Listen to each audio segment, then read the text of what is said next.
Untuk modul yang ketiga yaitu materi tentang fungsional. Terdapat 4 submateri pada modul fungsional dan yang pertama yaitu mengenai Intermediate Human Capital Management. Human Capital Philosophy ditunjukkan melalui piramida nilai HCM yang menggambarkan pergeseran paradigma dalam pengelolaan SDM yang semula hanya berfokus pada business impact menjadi berfokus pada outcome, kapabilitas SDM, budaya dan organisasi di dalam bisnis. Kompetensi merupakan serangkaian keahlian atau skill, pengetahuan atau knowledge, dan atribut yang berhubungan. Dalam hal ini adalah attitude, yang sesuai dengan peran dan tanggung jawab jabatannya, yang memungkinkan seseorang untuk berprestasi pada tugas atau aktivitas pada fungsi spesifik pekerjaan. Kemampuan kerja setiap individu yang mencakup aspek pengetahuan, keterampilan, dan sikap kerja yang sesuai dengan standar yang ditetapkan.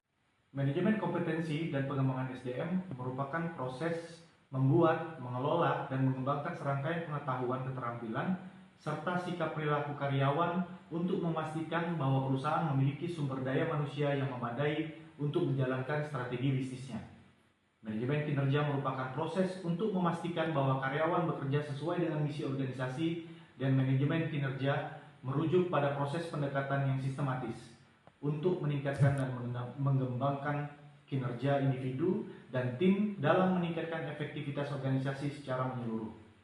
Manajemen talenta atau talent management adalah sekumpulan proses dalam pengelolaan SDM yang saling terintegrasi dengan tujuan untuk menarik, mengembangkan, dan mempertahankan anggota yang kompeten, berkomitmen, dan berkinerja untuk mempertahankan pertumbuhan organisasi.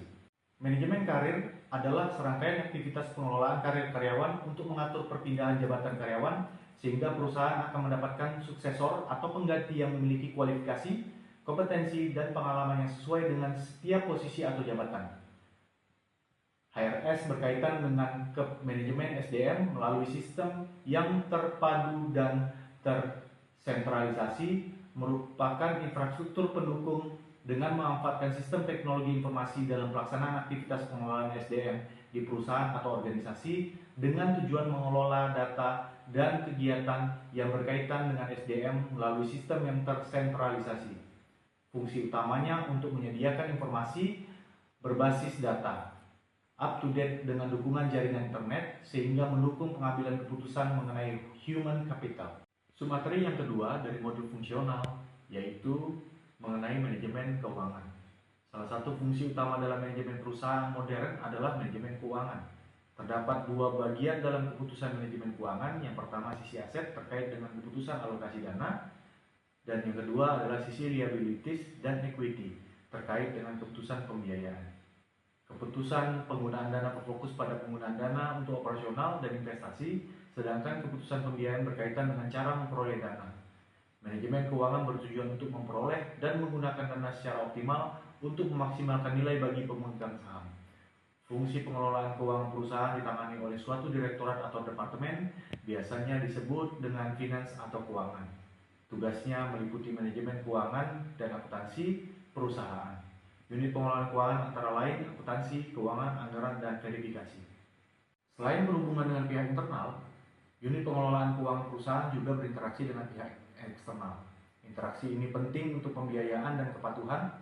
Unit harus memahami manfaat dari pihak eksternal seperti bank, pasar modal, pemerintah, dan supplier untuk mendukung aktivitas pembiayaan perusahaan. Setiap pejabat perlu memahami kondisi keuangan dari laporan keuangan.